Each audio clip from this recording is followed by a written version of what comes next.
সব পাপের কি ক্ষমা আছে আল্লাহর আদালতে? হ্যাঁ, সব পাপের ক্ষমা আছে। মক্কা বিজয়ের পর আল্লাহর হাবিব সাল্লাল্লাহু আলাইহি ওয়াসাল্লাম সবাইকে সাধারণ ক্ষমা ঘোষণা করেছিলেন। 14 জনকে আল্লাহ রাসূল সাল্লাল্লাহু আলাইহি ওয়াসাল্লাম মাফ করেন নাই। আজকে নতুন বাংলাদেশে আমরা নতুন পরিবেশে এসেছি, বাংলাদেশ নতুন করে স্বাধীন হয়েছে। ঢালাওভাবে সবাইকে যদি ক্ষমা করে দেন, বিশ্বাস করেন মুনাফিক কিন্তু এখনও আছে, এরা কিন্তু সুযোগ পেলে আবার ছোবলটা মারবে। আল্লাহর হাবিব সাল্লাল্লাহু আলাইহি ওয়াসাল্লাম মক্কা বিজয়ের পরে সবাইকে ক্ষমা করেছিলেন, কিন্তু 14 জনকে আল্লাহর হাবিব সাল্লাল্লাহু আলাইহি ওয়াসাল্লাম ক্ষমা করেন নাই। তারা কারা? যাদেরকে আল্লাহর হাবিব ক্ষমা করেন নাই, কি অপরাধ ছিল তাদের? এবার একটু মিলান তো। এখন যারা সুযোগ সন্তানী কিছু মানুষ আছে বাংলাদেশে, দেখবেন বিএনপি আইলে এরা বিএনপি, আওয়ামী লীগ থাকলে এরা আওয়ামী লীগ, কখনো যদি এর সাথে তার দল কখনো ক্ষমতায় আসে লাঙ্গল, এরা লাঙ্গল, যদি জামাত কখনো ইসলামী আন্দোলনের ভাইরা যদি ক্ষমতায় আসে তখন আবার খোলস চেঞ্জ করে তারা সেদিকেই। মানে যখন যে যেভাবে আছে সে সেভাবে নিজের খোলসটাকে পরিবর্তন করে। এরা সমাজের জন্য ভাই ক্যান্সারের মতো ভাইরাস তৈরি করে, এরা সমাজের ক্যান্সার। যাদেরকে আল্লাহর হাবিব সাল্লাল্লাহু আলাইহি ওয়াসাল্লাম মক্কা বিজয়ের পরে ক্ষমা করেন নাই, সেই 14 জন কারা? দেখেন, 1 নম্বর আব্দুল্লাহ ইবনে খাতাল, অপরাধ পরে বলতেছি কী ছিল। 2 নম্বর ফারতানা, 3 নম্বর কারিনা, এরা দুজন ছিল আব্দুল্লাহ ইবনে খাতালের বাদী। 4 নম্বর সারাহ, 5 নম্বর হুয়াইরিস ইবনে নুকাইদ, 6 নম্বর মিকিয়াস ইবনে সুবাবা, 7 নম্বর আব্দুল্লাহ ইবনে সাদ ইবনে আবি সারাহ, 8 নম্বর ইকরামা ইবনে আবি জাহাল, 9 নম্বর হাব্বার ইবনে আসওয়াদ, 10 নম্বর কাব ইবনে জুহাইর, 11 নম্বর ওয়াহশি ইবনে হারব, 12 নম্বর হারিস ইবনে তুলাতিল, 13 নম্বর আব্দুল্লাহ ইবনে জিবারা, 14 নম্বর হুবাইরা ইবনে আবি ওয়াহাব, 15 নম্বর হিন্দা বিনতে উতবা। কেউ বলছেন 14 জন, কেউ বলছেন 15 জন। এই 15 জনকে বা 14 জনকে আল্লাহর হাবিব সাল্লাল্লাহু আলাইহি ওয়াসাল্লাম সাধারণ ক্ষমা করেন নাই মক্কা বিজয়ের পরে। তাহলে বাংলাদেশটা নতুন করে জয় হয়েছে, তাই না? স্বাধীনতা আমরা পেয়েছি। ক্ষমা কারা পাবে না, কাদেরকে ক্ষমা করা উচিত না? ওই সমস্ত মানুষগুলোকে বের করেন যারা সুযোগ পেলে আবার ছোবলটা দিবে। এদেরকে ক্ষমা করা যাবে না। এরা দেশের দুশ্মন, এরা সমাজের দুশ্মন, এরা জাতির দুশ্মন। হ্যাঁ, তওবা করে যদি ফিরে আসে এবং সে যদি নিজেকে প্রমাণ করতে পারে যে আমি ভালো হয়ে গেছি, তাহলে সেটা ভিন্ন কথা, আল্লাহ মাফ করলে। এখন আল্লাহ কারে মাফ করবে এটা তো আমি জানি না, আপনিও জানেন না, কিন্তু যেগুলো প্রকাশ্য মুনাফিকি করেছে এদের ক্ষমা করা উচিত না। আল্লাহর হাবিব সাল্লাল্লাহু আলাইহি ওয়াসাল্লাম মক্কা বিজয়ের পরে যাদেরকে মাফ করেন নাই, দেখেন আব্দুল্লাহ ইবনে খাতাল 1 নম্বরে ছিল। সে এর অপরাধটা কী ছিল? অমুসলিমকে আল্লাহ রাসূল মাফ করে দিয়েছে, জানেন? কাফেরদেরকে মাফ করে দিয়েছে। এমন কিছু জালেমকে আল্লাহ রাসূল মাফ করেন নাই যারা মুসলিম ছিল, আল্লাহর হাবিবের সাথে চলেছে মদিনায় এবং নবীজি সাল্লাল্লাহু আলাইহি ওয়াসাল্লাম সাহাবীদের সাথে চলাফেরা করেছে, আবার এই মক্কায় ফিরে এসে এরা অমুসলিমদের সাথে মিলে মুসলমানদের বিপক্ষে ষড়যন্ত্র করেছে। তার মানে কি? এরা ছিল মুরতাদ। আব্দুল্লাহ ইবনে খাতাল, তার অপরাধ কী ছিল? ইসলাম গ্রহণকারীদের একজন, রাসূল সাল্লাল্লাহু আলাইহি ওয়াসাল্লাম তাকে সাদকা আদায়ের জন্য পাঠালে সহকর্মীকে সে হত্যা করে, মক্কায় পালিয়ে যায় এবং ইসলাম ত্যাগ করে। সাইদ ইবনে হুরাইস মাখজুমি এবং আবু জাররাহ আসলামী রাদিয়াল্লাহু তাআলা আনহুমা তাকে হত্যা করেন। 2 নম্বর হুরাইস ইবনে নুকাইস, তার অপরাধ ছিল সে রাসূল সাল্লাল্লাহু আলাইহি ওয়াসাল্লাম 2 মেয়েকে শারীরিকভাবে লাঞ্ছিত করেন এবং আঘাত করেছিলেন। আলী রাদিয়াল্লাহু তাআলা আনহু তাকে হত্যা করেন। হুবাবা ইবনে মুকিস, সে একজন আনসারী সাহাবীকে হত্যা করে এবং ইসলাম ত্যাগ করে মক্কায় পালিয়ে যায়। নামিলা বিন আব্দুল্লাহ রাদিয়াল্লাহু তাআলা আনহু তাকে হত্যা করেন। সাদ ইবনে আব্দুল্লাহ প্রথমে ইসলাম গ্রহণ করেছিল কিন্তু পরবর্তী সময়ে মুরতাদ হয়ে মক্কার কাফেরদের সাথে যোগ দেয়। খেয়াল করেন, এগুলো প্রত্যেকটা কিন্তু মুনাফিক, প্রত্যেকটা কি মুনাফিক। যখন মুসলমানদের সঙ্গে ছিল তখন এরা মুসলমানদের সাথে মিলেমিশে তোমার সাথে আমি আছি, আমিও আল্লাহর জমিনে দিন কায়েম করতে চাই। আবার যখন কাফেরদের সাথে, আরে ওদের সাথে আমি সঙ্গ দিই ওদেরকে বোকা বানানোর জন্য, এরকম কিছু আছে। এরা কিন্তু সমাজের দুশ্মন ভাই, এরা ক্যান্সার। এরা সমাজটাকে দূষিত করে, এরা রাষ্ট্রকে দূষিত করে, এরা মানুষের মনুষ্যত্ববোধকে দূষিত করে। এদের থেকে সাবধান। আব্দুল্লাহ ইবনে খাতালের 2 বাদী, তারা তাদের মনিবের সঙ্গে কবিতা এবং গানে গানে রাসূল সাল্লাল্লাহু আলাইহি ওয়াসাল্লামের ব্যাপারে কুৎসার ওঠাইতো।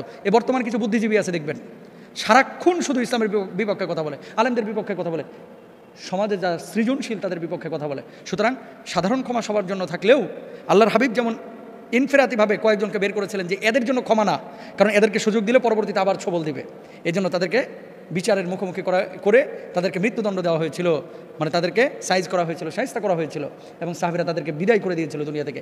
তো সাধারণ ক্ষমা সবার জন্য না, মুনাফিকের জন্য কোনো ক্ষমা নেই। আল্লাহ আমাদেরকে বোঝার তৌফিক দান করুন। সম্প্রতি দেখা যাচ্ছে ছাত্র ভাইয়েরা চোর ডাকাত ধরে বিভিন্নভাবে ড্যান্স করাচ্ছে, নাচানাচি করাচ্ছে।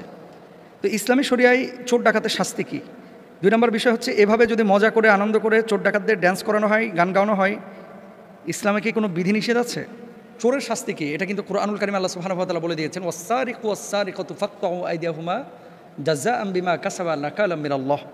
চোর এবং চোরের শাস্তি হচ্ছে তাদের হাত কেটে দেওয়া। এটার জন্য আবার কয়েকটা শর্ত আছে। 1 নম্বর শর্ত হচ্ছে যে চুরি হওয়া জিনিসটা অন্যের মালিকানাধীন হতে হবে, তাতে চোরের ন্যূনতম মালিকানা থাকা যাবে না। 2 নম্বর শর্ত হচ্ছে চুরি হয়ে যাওয়া জিনিসটি সংরক্ষিত ও হেফাজতের জায়গায় থাকতে হবে। 3 নম্বর হচ্ছে মালটি বিনা অনুমতিতে নিতে হবে। যে মাল নেওয়ার ব্যাপারে বা ব্যবহারের ব্যাপারে অনুমতি দেওয়া হয় সে যদি তা একেবারেই নিয়ে যায় তাহলে চুরির হদ জারি হবে না। 4র্থ হচ্ছে মালটি গোপনে নিতে হবে, কেননা অন্যের মাল প্রকাশে নিলে তার চুরি নয়, ডাকাতি। 5মত তার চুরির ব্যাপারটি সব ধরনের সংশয়হীন ও সন্দেহাতীতভাবে প্রমাণিত হতে হবে। এই শর্তগুলো যদি কোনো চোরের মধ্যে পাওয়া যায় তার হাত কাটা যাবে। এখন কথা হচ্ছে যে মোহতারাম, ডাকাতকে নিয়ে, চোরকে নিয়ে, কখনো কখনো আবার বেলি ড্যান্সের মতো ড্যান্স করানো হচ্ছে, তারপরে আবার বিভিন্ন ধরনের বাংলা গান গাওয়ানো হচ্ছে, আবার না ড্যান্স করলে আবার উড়াধুরা পিটানো হচ্ছে। তো এই ধরনের আচরণগুলো আসলে ইসলাম এগুলো উৎসাহিত করে না এবং এগুলো অনুমোদন করে না। কারণ এগুলো হচ্ছে, যদিও আপনি কি বলে তাকে শাস্তি প্রদানের জন্য এগুলো করতেছেন, অন্য চোর, কারণ মিডিয়ায় কিন্তু আপনার মাইকটা দেখায় না, ফেসবুক ইন্টারনেটে যেটা ছড়াচ্ছে ভিউ পাওয়ার জন্য, সেটা হচ্ছে তার রসিকতাটাকে ছড়াচ্ছে। তো চোর ডাকাত এখান থেকে কিন্তু আরও সুযোগ পাবে যে ধরা পড়লে হয়তো বা মুরগি টুরগি খাওয়াবে, দুই একটা বাড়ি দিয়ে আমাকে এরকমই ড্যান্স করাবে। তো এটা কিন্তু কড়া শাসন না। কড়া শাসনটা কি? কড়া শাসনটা হচ্ছে তাকে আইনের মুখোমুখি করা। কড়া শাসন হচ্ছে তাকে উত্তম মধ্যম দেওয়া। কড়া শাসনটা হচ্ছে তাকে চোখ রাঙানি দেওয়া। কড়া শাসন হচ্ছে তার সাথে এমন কিছু অ্যাটিটিউড করা যে অ্যাটিটিউডের কারণে অন্য অন্য চোরগুলো ভয় পাবে। সে ফর এক্সাম্পল একটা উদাহরণ দিই আপনাদেরকে। ধরেন একজন চোর, এই 6টা শর্ত যেগুলো আমি বললাম, সব শর্ত তার উপরে কায়েম হয়েছে। এই চোরকে এবার 0 পয়েন্টে নিয়ে যান। আপনাদের হাতে তো এখন ক্ষমতা আলহামদুলিল্লাহ, এখন তো চাইলেই ছাত্র ভাইরা অনেক কিছু করতে পারে। আগে মানুষ বলতো যে রং সাইড দিয়ে যায় না, সামনে পুলিশ আছে, আর এখন বলে রং সাইড দিয়ে যায় না, সামনে স্টুডেন্ট আছে, ছাত্র আছে, তাই না? এই উল্টাপাল্টা করে না, সামনে কিন্তু ছাত্র আছে, মানে ছাত্রদের মানুষ ভয় পায়। এখন দরকার আইনের শাসন। এখন আপনাদেরকে একটা কথা বলি, এরকম কোনো চোর যদি চুরি করে বা ডাকাত যদি ডাকাতি করে, তাকে 0 পয়েন্টে নিয়ে যান। শর্তগুলো যদি আলেমরা বলে যে হ্যাঁ, ভিতরে সব শর্তগুলো পাওয়া গেছে, 0 পয়েন্টে নিয়ে হাতের কবজি থেকে কেটে দেন। এবং সমস্ত টেলিভিশনগুলোকে বলেন যে এখন থেকে চুরি করার কারণে আর ড্যান্স হবে না, নাচানো হবে না, গাওয়ানো হবে না, হাতের কবজি থেকে কেটে দেওয়া হবে। 2-3টা কাটলেই দেখবেন, বিশ্বাস করেন, আগামী 200 বছরও চুরি করার সাহস পাবে না, চুরি করার সাহস পাবে না। ধর্ষণ হয়, একটা ধর্ষণ যদি হয়, শাস্তি কী দেওয়া হয়েছে? এরা বিশৃঙ্খলা সৃষ্টিকারী, ফ্যাসাদ তৈরিকারী। তো ফ্যাসাদ যারা তৈরি করে ইসলামী শরীয়তে তাদের শাস্তি কি? ডান হাত বাম পা, বাম হাত ডান পা ক্রস করে কেটে দেওয়া, এটা ইসলামী শরীয়তের বিধান। এখন একটা ধর্ষকের যদি এরকম কাজ কেউ করে 0 পয়েন্টে নিয়ে, সামনে থেকে আর কিন্তু আপনার এই সাহসও করবে না ধর্ষণের। তো আমি ছাত্র ভাইদেরকে একটা রিকোয়েস্ট করব যে এই ধরনের ড্যান্স বা নাচানাচি, গাওয়াগাওয়ি এগুলো না করে ইসলাম যে ধরনের শাস্তির কথা বলেছে, এই ধরনের শাস্তিগুলো যদি অ্যাপ্লাই করা হয়, প্রয়োগ করা হয়, তাহলে হয়তো বা ফলাফলটা আরও ভালো পাওয়া যায়। 2 নম্বর আরেকটি বিষয়, সেটি হচ্ছে যেহেতু অনেক এলাকায় এখন পুলিশ কম, সিজ ক্যাসোর এরাও এখন ডাকাতের ভান করে, এদেরকে ক্ষমা করেন না। আবার যারা বড় বড় ডাকাত, চোর, ছিনতাইকারী, এদেরকে ক্ষমা করবেন না। এটা আইনের মুখোমুখি করবেন এবং কড়া শাস্তির মুখোমুখি করবেন। কারণ ওই যে শেখ সাদি রহমতুল্লাহ একটি কথা বলেছিলেন যে কোনো রাষ্ট্র শাসন ছাড়া এটা বেশি দিন স্থায়িত্ব হয় না, বেশি দিন স্থায়িত্ব লাভও করে না। সুতরাং শাসন লাগবে এবং কড়া শাসন লাগবে। নাচ, গান, ড্যান্স এগুলো আসলে অসুন্দর কাজ। কালকে দেখলাম যে এক লিডারের মনে হয় ধরে লুঙ্গি টুঙ্গি সব খুলে ফেলছে, এগুলো অশ্লীলতা।